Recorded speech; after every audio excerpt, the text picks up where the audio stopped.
All right, so here we go for 5.2. We did actually all of this in class, so I'll go through this a little more quickly, probably. So it says point G is the circumcenter, which means that's the intersection of the perpendicular bisectors. So I must know that it's going to be GE, GD, and GF are perpendicular bisectors. So I'm going to mark that right before I do anything. I'm just going to mark it. So it's perpendicular and it's bisecting the side. It's perpendicular and it's bisecting the side. It's perpendicular and it's bisecting this side. And based on that, we can do a lot of stuff. We can say that this is also going to be 20. We can say that this is 15. We can say that this is 24. The other thing that happens is that we know that the circumcenter is equidistant from the vertices. So from A, B, and C, right, the vertices of the triangle. So we know that these pink lines here will be congruent, right? That's way off. Let's try that again. I'm close enough. All right. So we know that these pink lines are going to be, what?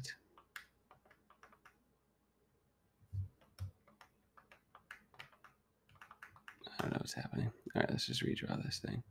We just know that these pink lines are going to be congruent.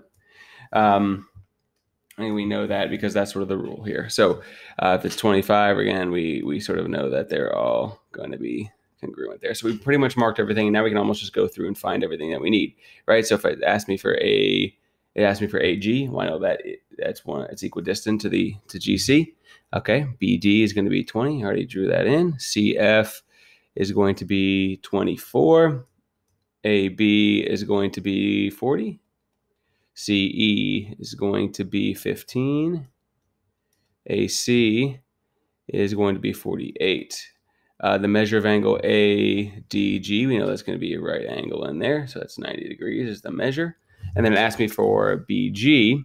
And so what I know about BG is it's also going to be 25. So I can just say, instead of writing BG, I can just say 25 equals 2x minus 15.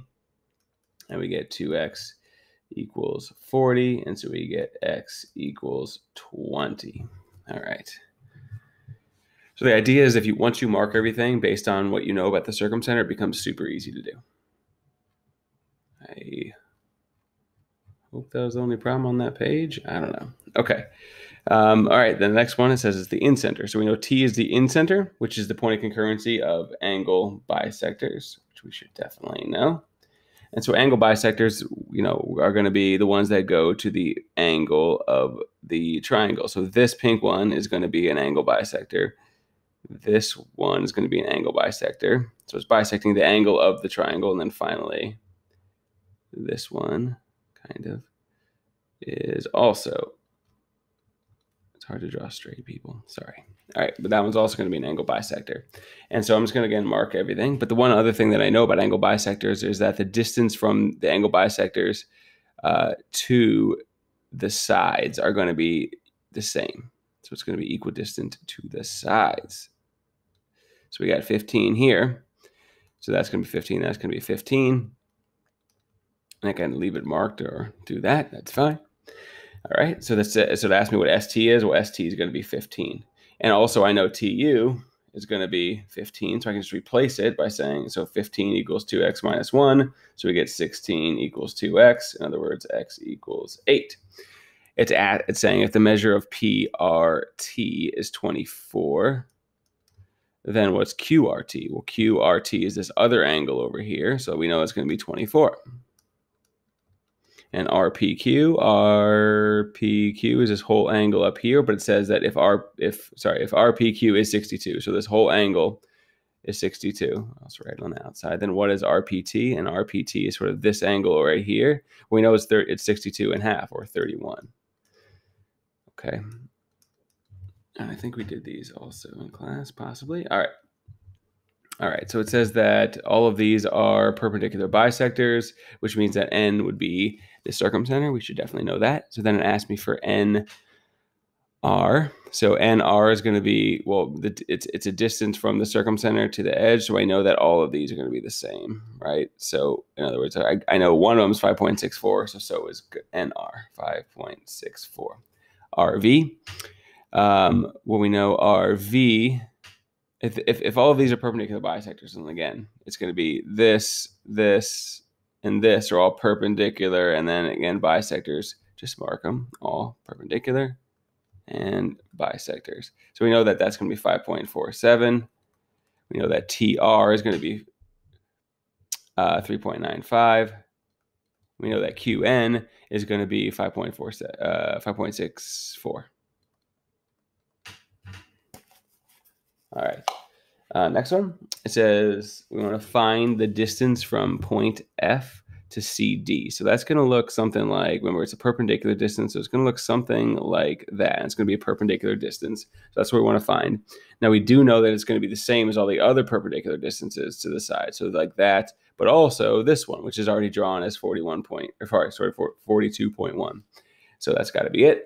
Then ask me for measure of FED. FED. And again, if these are the angle bisectors, I know that this is congruent to this. So this is 17. So the whole angle is 34.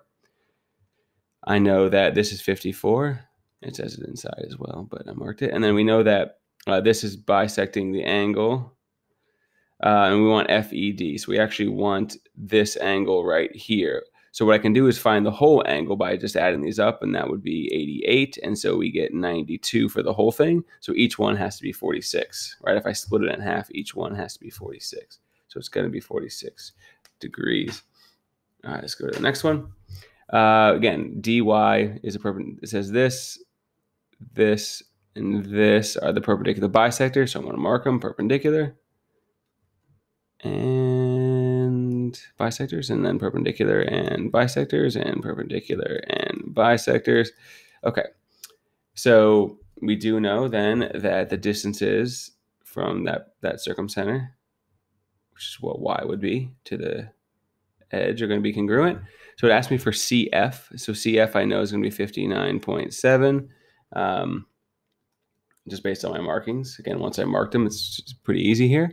YC is going to be the same as all the other blue ones. So that's going to be 63.9. They gave me YB, so it's going to be the same.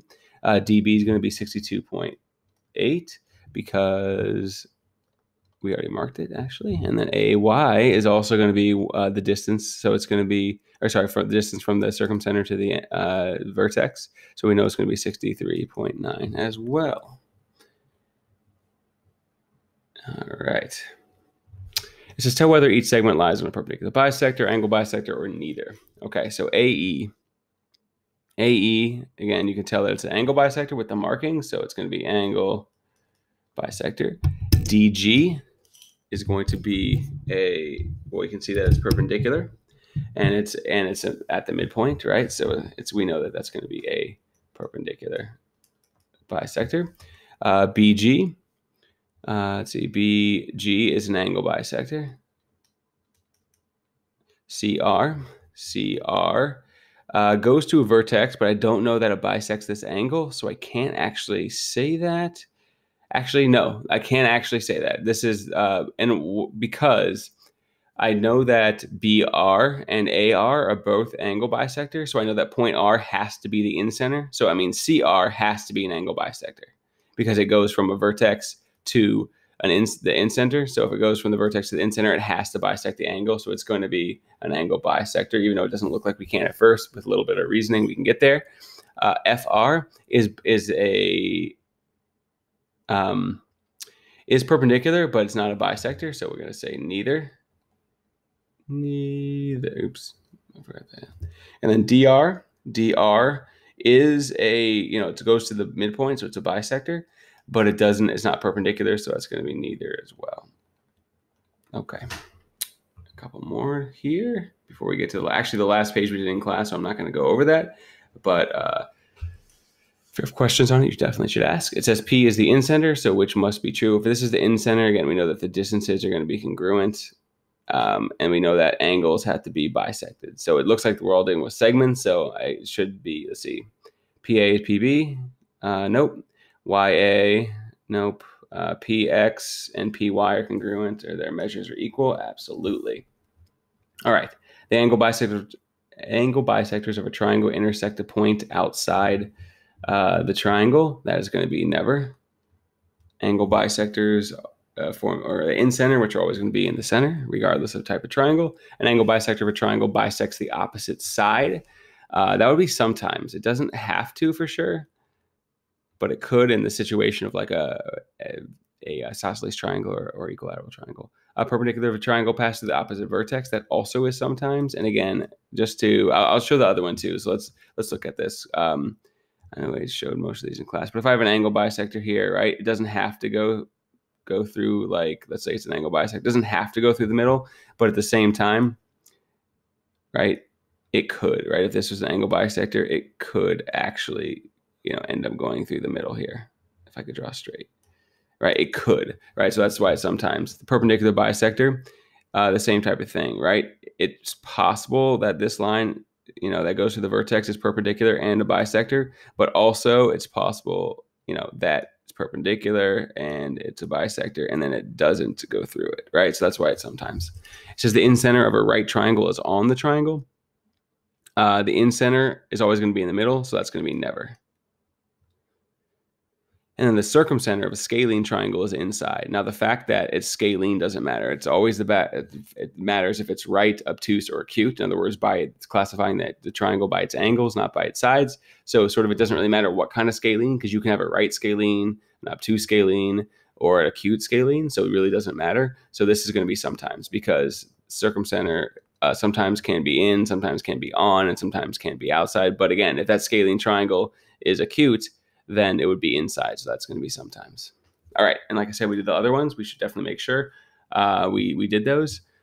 We did those in class and went over them. So make sure you know those as well. That's going to be probably more vital. But I did spend a lot of time in class, a whole day going over them. So I'm not going to do them now.